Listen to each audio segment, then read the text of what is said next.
En 2049, la Chine sera peut-être la première puissance mondiale, ou du moins, c'est l'ambition qu'elle a, ambition inscrite au cœur du rêve chinois. Mais qu'est-ce que le rêve chinois? C'est un slogan et une politique développée en Chine depuis 2013 par le président Xi Jinping. Il repose sur une mise en valeur de la grandeur chinoise et est notamment un moteur de la stratégie d'affirmation de la puissance de la Chine sur les océans et l'espace. On se demandera donc en quoi les océans et l'espace sont majeurs dans l'accomplissement du rêve chinois de Xi Jinping.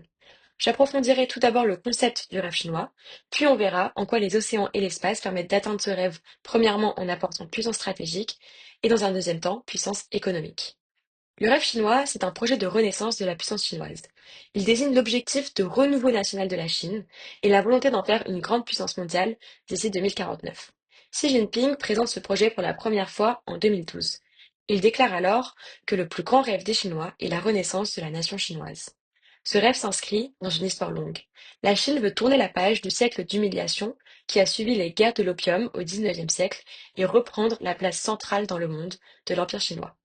Ce rêve repose sur plusieurs objectifs principaux, comme une Chine civilisée, harmonieuse, belle, mais aussi puissante, sur les plans économiques, militaires, scientifiques et technologiques. Et c'est cet aspect qui va nous intéresser aujourd'hui, car il peut être atteint grâce à la puissance sur les océans et l'espace. Ce projet donc de rêve chinois combine donc développement économique et nationalisme afin de renforcer la légitimité du régime et la fierté nationale.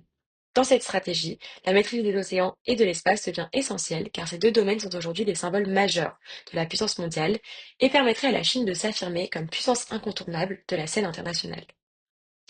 On verra donc tout d'abord comment est-ce que les océans et l'espace sont des instruments d'affirmation politique et stratégique. Les océans permettent notamment de construire une puissance maritime. La Chine développe depuis plusieurs années une stratégie maritime ambitieuse et un élément central de cette stratégie est la dimension maritime des nouvelles routes de la soie. Grâce à ce projet, la Chine renforce son influence et noue des alliances diplomatiques, mais elle mise aussi sur sa sécurité stratégique en gérant des routes majeures, notamment les routes de ses approvisionnements énergétiques comme le pétrole venant du Moyen-Orient et d'Afrique, et elle devient aussi un acteur stratégique incontournable du commerce mondial. Par ailleurs, la Chine affirme aussi sa puissance par sa présence militaire en mer. Elle a notamment plus de navires que la flotte des États-Unis. Et sa puissance militaire s'exprime par exemple en mer de Chine méridionale, où elle revendique des territoires stratégiques et construit des bases militaires sur des îlots, ou encore lorsqu'elle menace Taïwan en multipliant les exercices militaires. Ainsi, la maîtrise des mers permet à la Chine d'accroître sa puissance géopolitique et sa sécurité stratégique. L'espace est ensuite une nouvelle frontière du rêve chinois. L'agence spatiale chinoise, la China National Space Administration, qui est la deuxième plus grande au monde, a réalisé plusieurs succès importants. Elle est pionnière dans l'exploration de la face cachée de la Lune en 2019.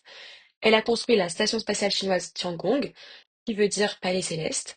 Et elle est en train de mettre en place la mission martienne Tianwen-1, ce qui démontre la capacité du pays à mener des missions interplanétaires complexes.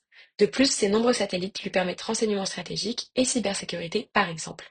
Ces réalisations montrent la capacité scientifique et technologique du pays et contribuent à renforcer le prestige international de la Chine et à montrer qu'elle est capable de rivaliser avec les autres grandes puissances spatiales comme les États-Unis en construisant un véritable empire céleste.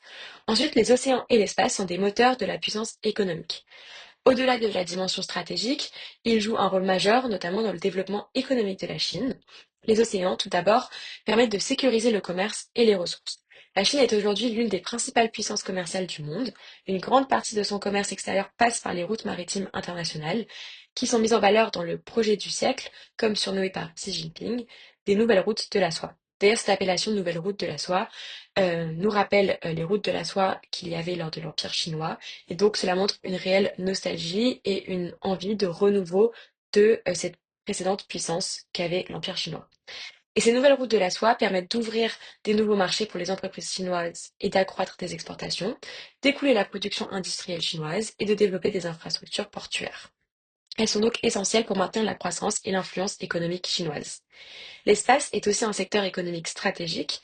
À long terme, la Chine parle de profiter des ressources du cosmos, comme l'exploitation des métaux rares sur la Lune, ou encore la mise en place de stations de capteurs solaires qui flotteraient autour de la Terre et qui seraient capables de transmettre de l'énergie vers la Terre.